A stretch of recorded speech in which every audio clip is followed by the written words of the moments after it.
You're watching Public Affairs. Berkowitz is my name, and politics is our game. And we will be doing political economy this evening because we don't have our run-of-the-mill politician, or any politician. We have Professor Stephen Davis, who really knows economics and finance, macroeconomic issues, unemployment issues. I mean, the thing of it is, we're taping this show on May 5th, the year 2013. And certainly coming out of Chicago, you know, you're in Chicago, Barack Obama certainly came out of Chicago. He became president of the United States in 2008. People are probably thinking, it should be reasonably clear now. He's in his 5th year. And so the thing of it is, if you're just thinking in terms of the economic record of Barack Obama, which is now 4.5 years, you got plenty to go on. You know what his policy was in terms of fiscal policy, in terms of spending and taxes. You know that the deficits under the Obama administration have far outstripped any prior administration, right? Back since World War II, at least. And you know that the recovery in the Obama administration, and this is not partisan, just factual data, tell me if I'm getting it wrong, the recovery from the recession, which I guess the recovery started, what, in 2009, right? Mm-hmm. So a 4-year recovery has been the worst in post-World War II economic history. It's the least robust recovery we've had in the last 60 years, right? Yeah, the economic record is certainly disappointing. The question is why. That's a much tougher thing to answer. And the Obama record early on, some would say, was the continuation of, well, I would say, okay, I don't mind going out on the limb. I would say the Obama record was Obama policy was the continuation of the Bush-Bernanke policy. Because we all remember Bush was the big guy on the bailouts, bailed out the banks, right? $700 billion. And he had the Federal Reserve chief, Ben Bernanke, standing there, I think, right next to him. And Ben was backing him up on the bailouts. I'm a simple guy. And I thought when I learned economics, it was important to have a Federal Reserve system that was independent, right? The chairman is appointed, yes, by the president, right? A 4-year term, not coterminous with the president's term, right? Right. To make it a little less political, right? And that's a relatively new change, right? Initially, wasn't the chairman there for 14 years, and then they made it 4 years? Didn't that happen sometime in the last 20 or 30 years? I don't remember the details. There's the Board of Governor terms, which are 14 years. Various lengths, right. And then the Fed chairman terms. Fed is 4 years. But okay, the point is, I apologize, I'm getting sidetracked here because, okay, so Obama comes in, Bush has a $800 billion bailout policy. Before Obama comes in, like the $700 billion bailout of banks. And Bernanke's backing that up. This is a good idea, credit's freezing over, whatever that meant, and you got to prevent that. You got to bail out those banks, right? It's clear Bernanke backed that. It's clear George W. Bush backed it, many Democrats and many Republicans. It's clear Barack Obama backed that before he even became president, right? Yes. Backed the bailout policy. Right. So he's a part of that. So I would say that policy was Bush, Bernanke, and then Obama. Obama joined that. And then he said, I think, Obama said, look, we need a big stimulus, $800 billion stimulus program. That's his program. If you folks do this in Congress, if you give me the stimulus program, we can prevent unemployment from going above 8%. Does that sound true? Yeah, roughly, they got that part wrong. Okay. But they got that wrong. But okay, you're mixing up several things that the policymakers were doing at that time. What am I mixing up? First, a major effort that was primarily concentrated within the Federal Reserve System was to play essentially lender of last resort role in a more dramatic way than has been done for decades. And I think they largely made the right calls in that respect. Who did that?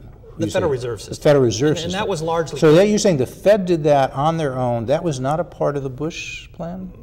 No, then the TARP plan, which I think you're referring to as the bailout. Okay, that was another component. That was the $700 billion bailout. Right. And what was the then the fiscal stimulus was yet another component. And what was prior to TARP? How did you describe that? Well, the Fed took many steps to extend credit to financial institutions that were facing liquidity problems. On their own? On their own, like extending insurance to money market deposit accounts, which was something we hadn't done before. And who were the beneficiaries of that? Any specific entities or just anybody? Well, certainly the money market funds themselves, but also the people who had funds there, and I think everyone who relies upon the liquidity of the banking system. Did they basically insure those money market funds? Is that what they were doing? They did, and they also expanded deposit insurance guarantees from $100,000 per deposit to $250,000 deposits. The Fed did this on its own. The Fed did much of this on its own. Because it's the Federal Reserve System. And Ben Bernanke was there. Right. And Ben says, look, I know best. We don't have to have the Congress do this. Don't do it with the executive order. No, I think it was within the authority of the Fed to do these things. It was. Based on authority they'd previously been granted by the Congress. So the Fed has extensive powers. Exactly how extensive is room for debate. The Fed has extensive powers to prevent and head off systemic financial crises. Bernanke exercised those powers. Yes, and aggressively, I would say. And then he said, and also, I back you up, George Bush, in your $700 billion bailout of the banks. It's necessary, appropriate, and so forth, right? Yes. And then Obama comes on and says, I back you up, George W. Bush. This bailout of the banks, good thing. Before I'm running on becoming president, and I'm with you 100%, right? Yeah, I think that's basically so. It is the Bush, Bernanke, Obama policy on the bailouts, Bush, Bernanke, Obama on this extended, this exercise of powers by the Federal Reserve System, right? I would say that Bush and Obama supported the types of extraordinary actions that the central bank undertook. Stop right there. Was that good if you were king, if you were able to tell Bush and Obama and Bernanke what to do? Would you say, you guys are doing a fine job. I'm with you. I'm backing you up. I, Professor Stephen Davis from the University of Chicago, I put my 23 years of professional experience teaching at the Booth School of Business. And people can find that. More than that, chicagobooth.edu, right? Yes, right? Okay. Yes. More than that. I'm a dinosaur. So, but I think I want to take them one at a time. Okay. So there's three broad categories of policy responses we talked about. The extraordinary actions by the central bank to maintain liquidity in the financial system. The TARP program, which was designed partly to bail out banks and major financial institutions. And then the big fiscal stimulus that we had in early 2009. So those are all, in my mind, quite different. That was the $800 billion stimulus. Now that's Obama. That was Obama. Yes. Bush didn't say go ahead and do that. Bernanke, I think, endorsed that, didn't he? Sometime along the way, he's made it clear he thinks that's a good idea. That was a good thing. Yeah, but I'll let Bernanke speak for himself on that. He's usually pretty careful about. Well, what do you say? Was it a good idea? So here's what I say. Here's what I say. I think the extraordinary actions by the Fed to preserve the liquidity and the functioning of the financial system were, to my mind, undoubtedly the right thing to do. Okay, and probably more important than any other policy actions that were taken at that time to mitigate the worst effects of the financial crisis. Okay. Second, the TARP program bailout. I understand the rationale behind that. I think that something along those lines was probably a good thing to do. There's many aspects of it that leave me uncomfortable. And then the fiscal stimulus. So I think it's important to put ourselves back in the late 2008, early 2009 timeframe. Many economists thought, and I thought at the time, that we had a disaster emanating from the a disastrous event for the economy, with the possibility of having a catastrophe. Now, there are lots of downsides to big fiscal stimulus programs, but to my mind, there was enough of a precautionary case to make. Look, we should try everything we can to make sure that we don't go from disaster to catastrophe. I mean, that's a very unusual statement coming from. So you call yourself a Chicago economist? And I don't say that disparagingly. Well, I'm at the University of Chicago. You are, but I don't call myself a Chicago economist. You call yourself a I call myself an applied economist. Or are you a Keynesian? I certainly don't call myself a Keynesian economist either. And you're not a Chicago economist. Are you Milton Friedman type economist? No, I don't like these labels. You don't. You're your own man. Exactly. You're not Keynes. You're not Friedman. You're your own guy. Exactly. Okay. And you're not Chicago. You know, there was a Chicago school of thought. Yes. Probably around the time you came there in the 70s, and certainly in the 60s and 70s. Milton Friedman was a part of that. George Stigler was a part of that. They're now both deceased. And the Chicago school of thought what did that mean to you? Because you came there in '85. Was there a Chicago Well, School of Thought? there's Does it still exist? And what did it mean Sure, then, and what does it mean now? Well, it means many things, but one thing that it means, which I have a great deal of sympathy for, is a healthy appreciation for the virtues of a market economy and a decentralized approach to most resource allocation decisions. And that's a part of Chicago economics. I think that's a big part of the. And you sign on. Do you sign on to that unequivocally? Is that right? No, I wouldn't use the word unequivocally because I think there are circumstances in which centralized action is called for, just as we were just talking about. The example of with the Fed and the exactly. freezing over of credit and the Fed using its powers, increasing the deposit insurance from 100,000 to 250 and so forth. Right. That you believe in? Well, no. In that kind of extraordinary situation, I think it was the right thing to do. Okay. But generally you favor free markets? Yes. Generally you favor a decentralized approach to market economies, or to economic, in general you favor a decentralized non-command economy kind of role.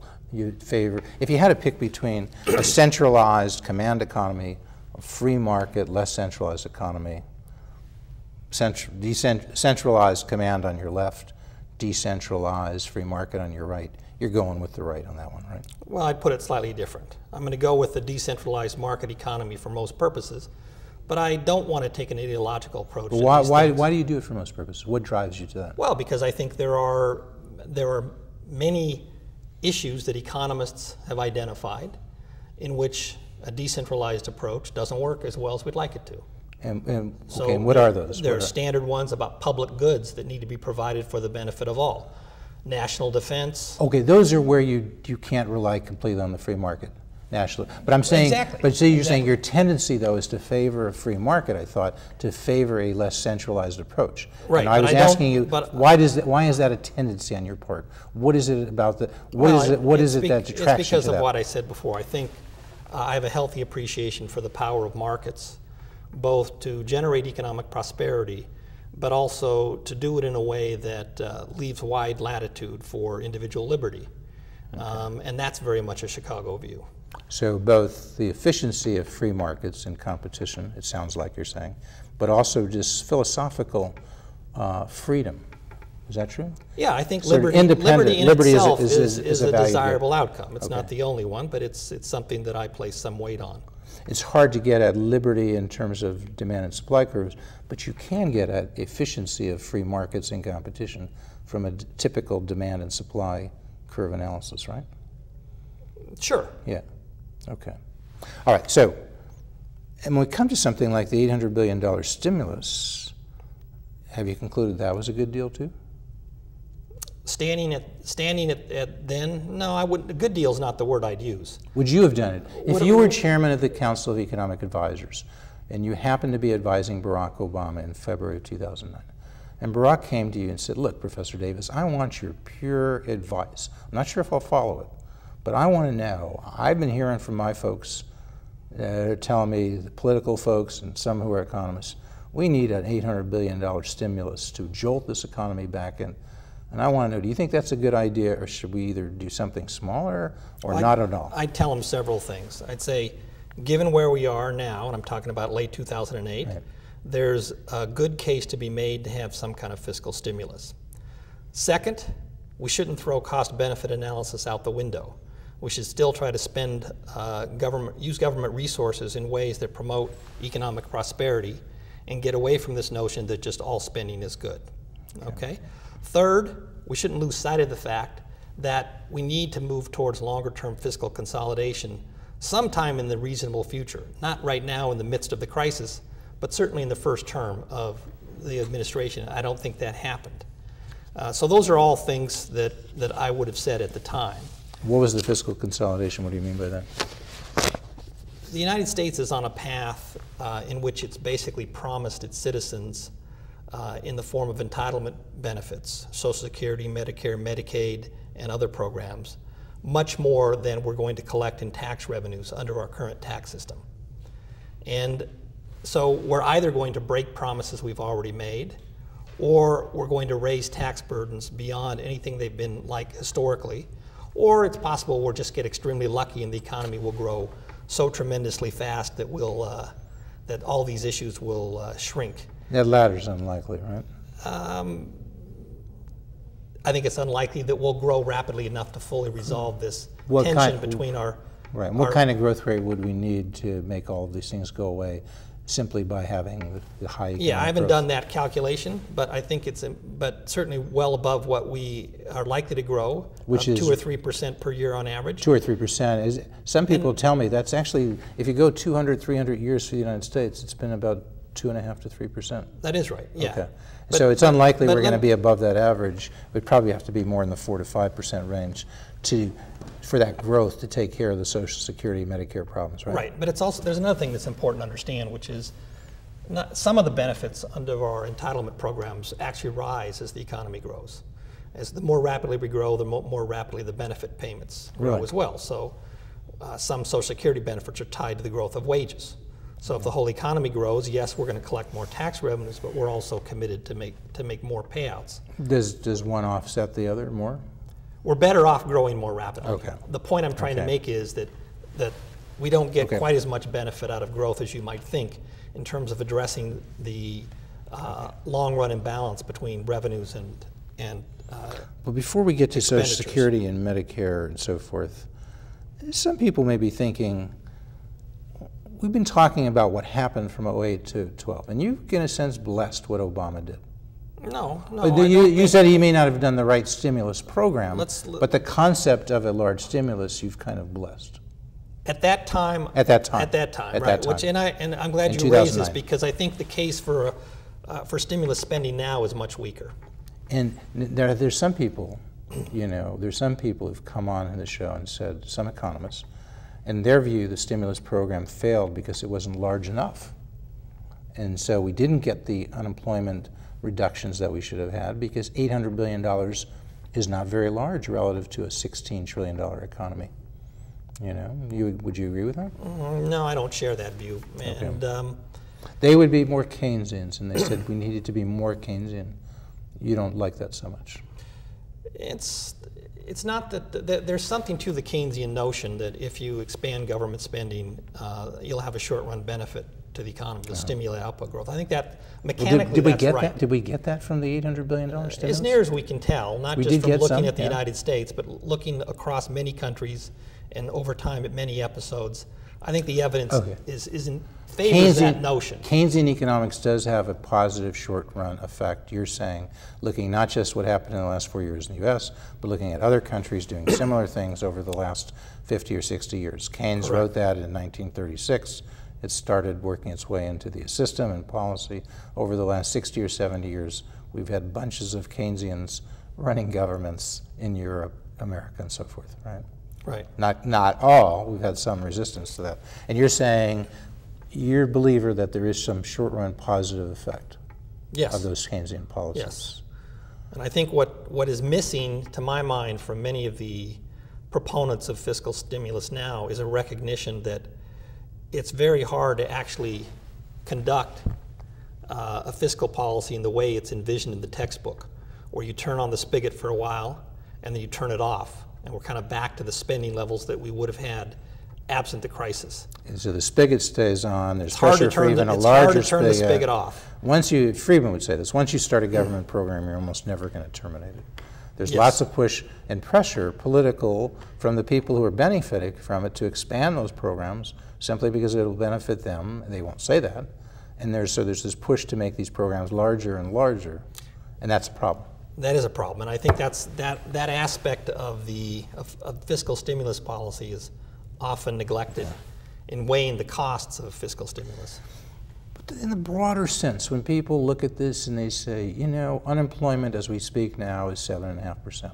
Some people are saying that's really great. When Obama came in, I think they would say we were losing jobs at the rate of about 700,000 jobs a month. Does that sound right? Mm-hmm. Now we're gaining at something like 200,000 on average a month, right? Not as robust as other recoveries, but a $200,000 gain in jobs is much better than a 700,000 job loss, right? But people would say, some would say, look, if you want to get at the core of what makes America great, what caused the expansion in the economic expansion in the 90s? Was it Bill Clinton raising taxes, or was this tremendous revolution that started with Microsoft and the Silicon Valley and personal computers, and it worked its way into the economy. And there are all sorts of efficiencies. Where at a law firm in the olden days, you had 2 secretaries for every lawyer. Pretty soon, you could use, one. You could have 1 secretary servicing 4 lawyers, because the lawyers were typing their own stuff. It was more efficient. Sure. It wasn't just substituting. They could actually do they could come up with better briefs, they could move things around. And that whole technology change happened in the 80s and 90s. And some would say, Bill Clinton was just a damn lucky guy. He did, by raising taxes, he didn't really remove deficits, he didn't help the economy. Tax revenue went up because the economy was doing well because of what I've just referred to.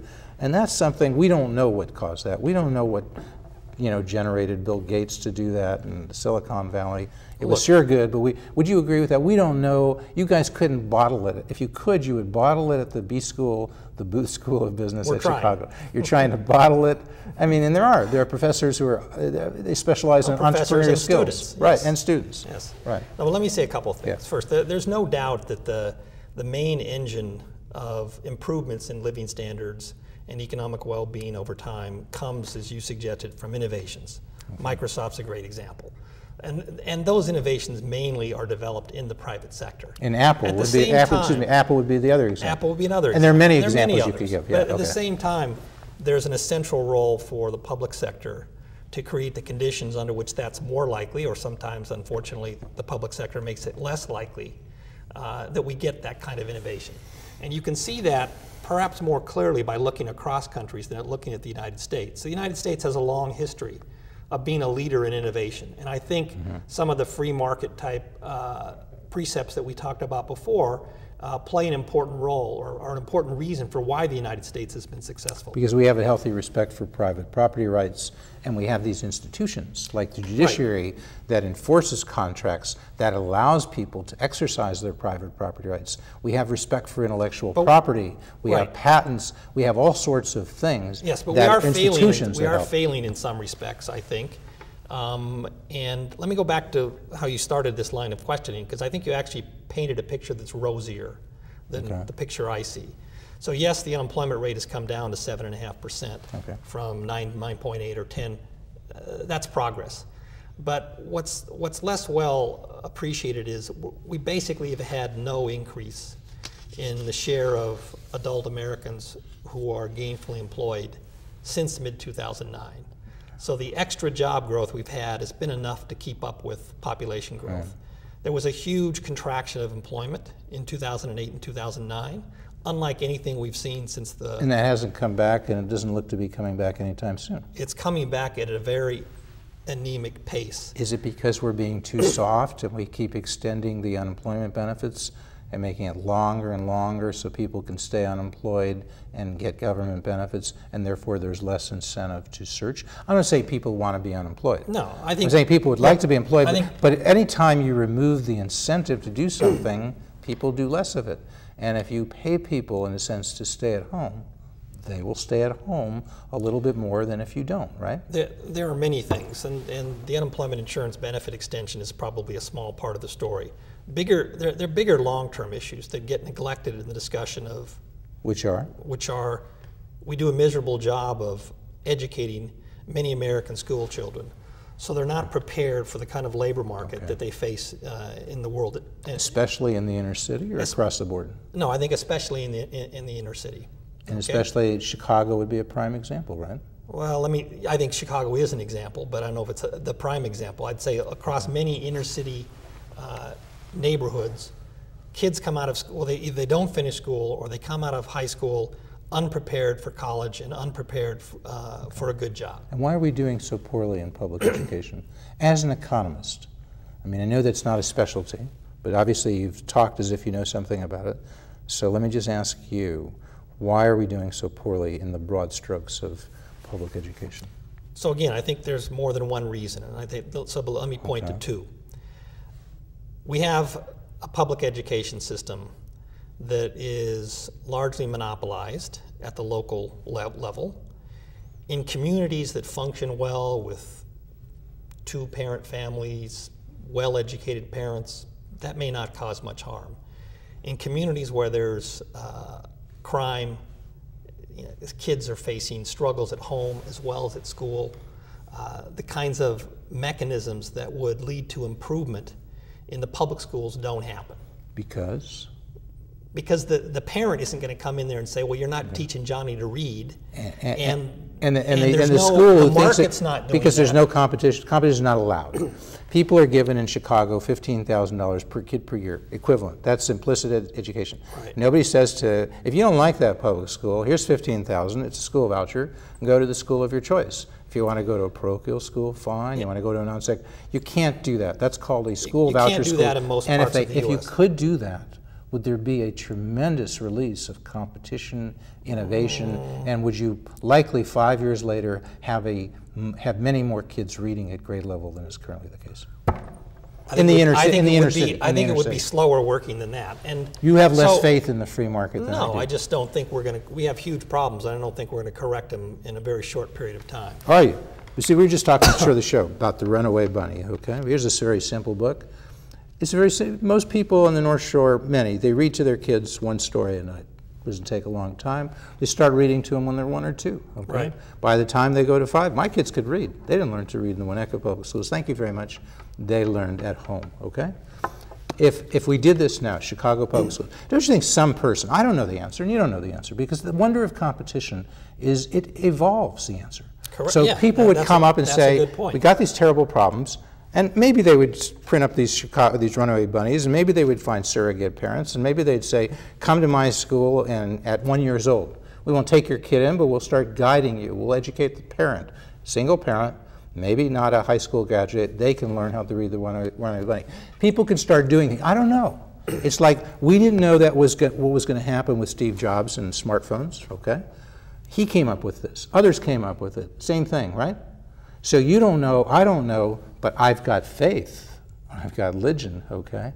I've got faith that what you guys, the Booth School of Business, keep teaching, release that competition.